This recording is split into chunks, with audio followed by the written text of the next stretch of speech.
All right, Nadia. And this all happened just as we were learning. An 18-year-old was arrested in Everett, accused of planning a school shooting of his own. Police say he was going to target Aces High School. They say a journal found at his home laid out the entire plan. And as Hannah Kim shows us tonight, his grandmother is the one who turned him in, possibly saving multiple lives. These are the words of a would-be killer, according to police. The 18-year-old's journal entry reads, "I'm preparing myself for the school shooting. I can't wait. My aim has gotten much more accurate. I can't wait to walk into that class and blow all those expletives away." Grave concern that the defendant presents a substantial danger. Authorities say a danger so substantial, the young man's own grandmother turned him into police after finding a semi-automatic rifle hidden in a guitar case and words promising to use it. The defendant himself in his writings refers to as the same type of rifle that Eric Harris, the Columbine shooter, used in his crimes. Writings like, "I need to get the biggest fatality number I possibly can. I'm learning from past shooters, bombers' mistakes, so I don't make the same ones." Police say the Aces Alternative High School student did a coin flip to decide whether he would target Kamiak High School or Aces, mentioning that Aces won the flip. Today in court, the defendant's attorney says her client was only venting and musing. There is no ammunition.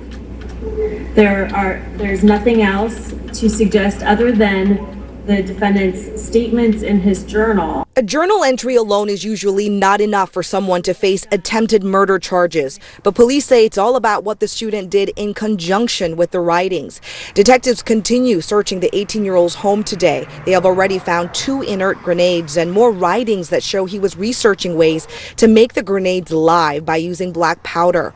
Police say he also wrote about using pressure cooker bombs. I would also argue that the robbery itself is a substantial step in an effort to raise funds. In the course of searching the student's home, detectives discovered that the defendant is also behind an AM/PM robbery from Monday night. The prosecution's theory is that the young man was trying to raise more money to buy materials for his shooting plot.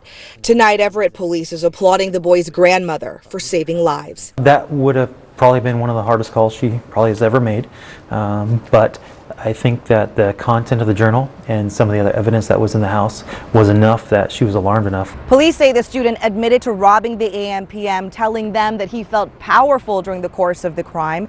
And also yesterday, police say during his arrest, he managed to slip one of his hands out of his handcuffs and ran from police and even managed to kick an officer during the attempted escape. In Everett, Hannah Kim, Q13 News. We did speak with people who knew that suspect today. One of his classmates says he never thought that suspect would do anything violent, but everyone we talked with say they are very thankful that his grandmother was there.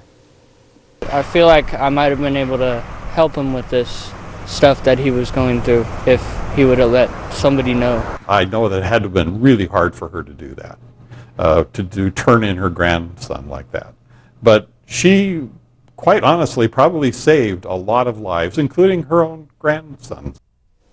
So it's a lesson a lot of experts hope parents learn from this situation. You need to know what your kids are doing. And we talked to parenting expert Kim Estes today. She says you don't always need to be snooping, but you do need to investigate if you see something feels off. I really believe that there are probably indicators that parents can look for. You know, are they spending money online? Are they receiving packages that are unusual? Are they, you know, keeping their door closed or adding a lock to it? I've heard so many different stories that there's usually always some indicator, something to raise suspicion. And Estes says if you do find cause for concern, tell someone. Well, authorities say they will know if they need to get involved, and they'll know how best to handle that situation.